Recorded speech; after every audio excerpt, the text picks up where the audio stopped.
Social media के माध्यम से मुहर्रम के उपरांत एक वीडियो क्लिप प्राप्त हुई थी जिसमें दर्शाया गया था कि 16-17 की रात के मध्य मुहर्रम के एक जुलूस में कुछ आपत्तिजनक नारे लगाए जा रहे हैं। इस संबंध में परीक्षण किया गया और परीक्षण उपरांत थाना रावतपुर पर बीएनएस और आईटी एक्ट की सुसंगत धाराओं में जुलूस के आयोजक और अन्य अज्ञात 50 लोगों के विरुद्ध सुसंगत धाराओं में अभियोग पंजीकृत करके अग्रिम विधिक कार्रवाई की जा रही है।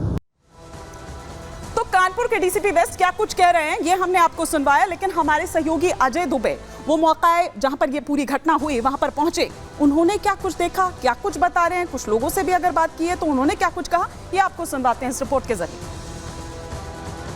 कानपुर का रावतपुर इलाका है और ये जो आप थाना हमारे सामने देख रहे हैं, इसी थाने में ये पूरी जांच चल रही है। दरअसल कानपुर में मुहर्रम के जुलूस के दौरान सिर तन से जुदा के नारे लगे। पुलिस अब इस मामले में एक्शन मोड पर आ गई है। 40 अज्ञात और एक नामजद के खिलाफ मुकदमा दर्ज हो गया है। इसी थाने से ये पूरी जांच की कार्रवाई, पूरा एक्शन चल रहा है। दरअसल मुहर्रम के जुलूस में रात के दौरान एक मंदिर के सामने जब भीड़ गुजरती है तो वहां पर गुस्ताखे रसूल की एक ही सजा, सरतन से जुदा, ये नारे लगाए जाते हैं। नारे को लेकर तमाम विवाद होते हैं। सोशल मीडिया से लेकर हर जगह उन नारों को लेकर लोग अपनी बात कह रहे हैं। इस बीच वीडियो की सत्यता की जांच भी पुलिस कर रही है और लेकिन जो वीडियो में चेहरे दिख रहे हैं, जो अज्ञात लोग दिख रहे हैं, उनको लेकर भी एक एफआईआर लिखवा ली गई है। और अब इस पूरे थाने से जो टीमें हैं अलग अलग हिस्सों में डिप्लॉयड हैं, जो लोग नारेबाजी करते दिखाई दे रहे हैं उन्हें खोजा जा रहा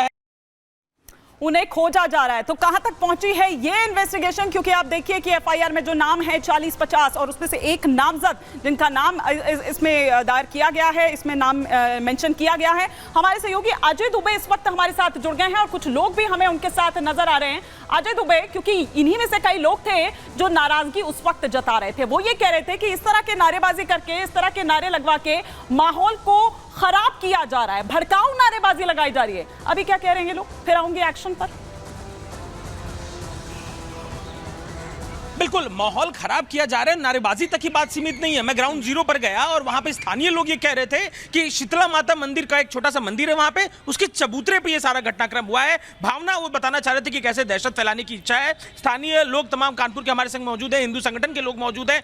ये नारेबाजी आपके शहर में हो रही है, कोई आबो हवा बिगाड़ने की कोशिश लगती है क्या? जिस तरीके से कानपुर को जिहाद का गढ़ बनाने का प्रयास इन जिहादियों द्वारा किया जा रहा है, इसी के निमित्त अगर देखें तो जिस दिन ये घटना हुई है उस दिन सिर्फ मात्र एक ये घटना नहीं हुई है, इसी के साथ साथ एक घटना हुई जिसमें नारे लगाए गए कि हिंदुस्तान में रहना है तो अल्लाह अकबर कहना है। इसी के साथ में कानपुर में कई स्थानों पर फिलिस्तीन के झंडे लहराए गए। कानपुर में तिरंगे झंडे से अशोक चक्र हटाकर उसमें मक्का मदीना का चित्र लगाकर अपने गजवाई हिंद की मानसिकता को दिखाया गया।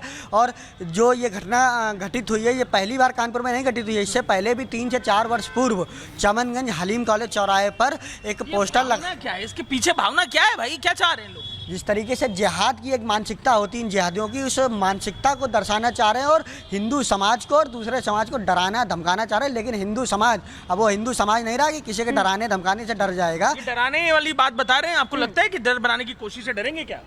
ये अपना भावनाओं को प्रदर्शन कर रहे हैं। हिंदू समाज डरने वाला नहीं है। जिस प्रकार ये प्रदर्शन कर रहे हैं, मैं तो ये कहता हूँ, एक जो तथाकथित नेता थे जिन्होंने हिंदुओं को हिंसक बताया था, ऐसे नेता प्रोत्साहित कर रहे हैं इस प्रकार के उपद्रवी लोगों को कि उपद्रव करें और हिंदुओं को डराने का काम करें। जैसे इनके विरुद्ध कार्रवाई हुई है, मैं ये चाहता हूँ कुछ ऐसे मारीच नेता हैं जो चुनाव आने पर जनेऊ दिखाते हैं और चुनाव के पश्चात जैसे चुनाव खत्म होता है तो हिंदुओं को हिंसक बताते हैं, उनके विरुद्ध भी कार्रवाई होनी चाहिए। और इस षड्यंत्र के रचयिता ही वही लोग हैं। ये बड़ा आरोप लगा रहे हैं, लेकिन अजय, आप कैसे देखते हैं ये आपकी शहर की आबो हवा को नजर किसका है? देखिए, शांति प्रिय शहर रहा है, लेकिन इस शांति प्रिय शहर में जो शांति प्रिय टाइप के जो सर तन से जुदा करने वाले लोग हैं, ये कानपुर शहर में नहीं पूरे देश में कोने कोने में निकल के आ रहे हैं। और अभी जब से राहुल गांधी जी और माननीय अखिलेश यादव जी की कुछ चंद सीटें क्या बढ़ गई हैं, तो ये समाज ये लोग थोड़े से राजनीतिक हो गए। लेकिन अजय, मैं फटाफट आपसे ये जानना चाह रही हूँ कि देखिए, पुलिस वाले भी उस वक्त वहां पर मौजूद थे। पुलिस की मौजूदगी में ये नारेबाजी होती है, कैसे ये नारेबाजी हो जाती है? पुलिस वाले वहां पर अपना आपस में गपशप कर रहे हैं, अपना आपस में बातें कर रहे हैं, लेकिन वो कोई एक्शन वहां पर नहीं लेते। उन्हें नहीं पता कि ये नारा किस तरह से जब शुरू हुआ, किस तरह का माहौल पूरे देश भर में हो गया था, और अब उत्तर प्रदेश तक जब ये नारा पहुंचा है तो फिर वहां पर किस तरह से माहौल बिगाड़ने की कोशिश हो रही है। लेकिन पुलिस मूक दर्शक बनी हुई है। पंडित जी खूब छापे हैं आप।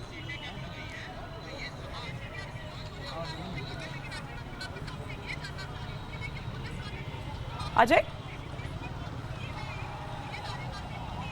जी देखिए, बिल्कुल पुलिस को लेकर मैंने जब सुबह बात की वहां के स्थानीय लोगों से, उन्होंने जो बात रखी वो बेहद महत्वपूर्ण है। उनका ये कहना है कि जब ये पूरा मामला वहां पे, जब ये तमाम भीड़ वहां पे पहुंची थी तो उस दौरान पुलिस के लोग वहां मौजूद थे और यहां पर हथियार लहराने की कोशिश की गई थी। हथियार लहराने से जब पुलिस ने रोका, क्योंकि ऐसे कार्यक्रमों में पुलिस, ये जो कार्यक्रम चल रहा था ये अलग अलग चौकों की तरफ बढ़ रहा था, तो पुलिस लगातार फॉलो कर रही थी। सिक्योरिटी अरेंजमेंट सामान्य ऐसे कार्यक्रमों में देखने को मिलता है। पुलिस ने जब हथियार लहराने से रोका, ये बात स्थानीय लोगों ने बताई है, उसके बाद ये नारेबाजी देखने को मिली है। तो पुलिस एक तरफ व्यवस्था बनाने की कोशिश थी, पुलिस वहां मौजूद थी, इसलिए बात आगे नहीं बढ़ी, ये भी बात स्थानीय लोगों ने बताई। तो जो प्रत्यक्षदर्शी थे, जिनके दरवाजे पे ये घटना घटी है, जिन्होंने रिपब्लिक भारत को पूरी जानकारी दी, उनका ये कहना है कि पुलिस ने जब हथियार लहराने से रोका है, उसके बाद ये नारेबाजी की तस्वीर देखने को मिली है। पुलिस ने वहां मौजूद सीसीटीवी से विजुअल्स उठाए हैं। पुलिस और जांच पड़ताल कर रही है और इस पूरे मामले में एफआईआर भी दर्ज कर ली गई है। आप नजर बनाए रखे अजय दुबे, शुक्रिया इस तमाम जानकारी के लिए आपका। लेकिन अब आगे बढ़ेंगे और हम वो जो नामजद आरोपी है आसिफ शाह,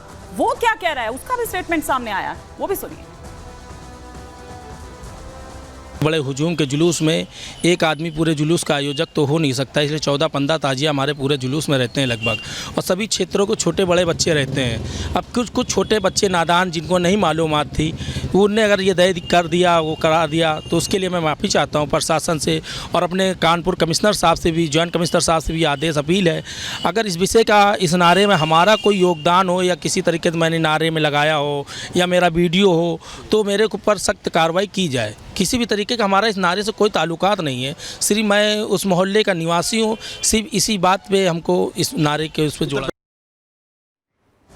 तो सुना आपने, ये आसिफ शाह इसका नाम है, नामजद आरोपी ये इस पूरे मामले में है और ये क्या कुछ कहता हुआ यहां पर नजर आ रहा है। लेकिन वो क्या मंजर था, वो क्या तस्वीरें उस वक्त निकलकर सामने आई, कानपुर का ये हम आपको दिखा रहे हैं, वो शीतला माता मंदिर, और यहां पर किस तरह से यही वो मंदिर है जिस मंदिर के सामने वो भड़काऊ बयानबाजी हुई, वो भड़काऊ नारेबाजी जो है, सिर तन से जुदा के जो नारे हैं, वो दरअसल इसी मंदिर के बाहर आपने देखा था कि किस तरह से वो पूरा जुलूस जो उस वक्त निकाला जा रहा था, यहां पर आकर वो रुकता है और फिर उसके बाद यहां पर ये देखिए, ये पूरे हिंदू इलाके यहां पर है और यहां पर ये मंदिर है शीतला माता का, जहां पर ये कानपुर का रावतपुर, जहां पर शीतला माता का मंदिर है और पीछे वो हिंदू कॉलोनी जो है वो आप यहां पर देख रहे हैं। और यहीं के लोगों से बात की हमारे सहयोगी अजय दुबे ने, जो यहां शीतला माता मंदिर के आसपास रहते हैं, वो क्या मंजर था, किस तरह खौफ में थे, क्योंकि किस तरह की स्थिति वहां पर हो गई थी और ऐसा ना हो कि कहीं और ज्यादा बिगड़ जाए। तो क्या कहा उन लोगों ने, जरा ये भी सुनिए।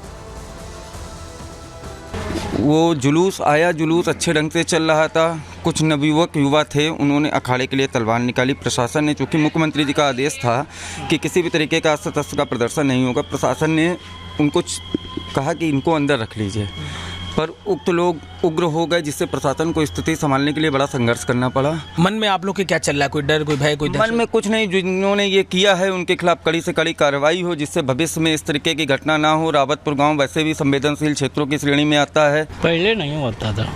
क्या कारण रहा इस बार?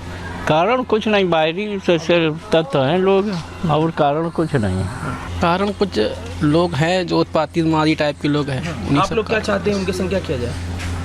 जो गलत है सो गलत है, उन्वादी लोग चाहते तो यही है, कुछ क्या चाहते हैं कि ये थोड़ा सा भय का माहौल बनाया जाए।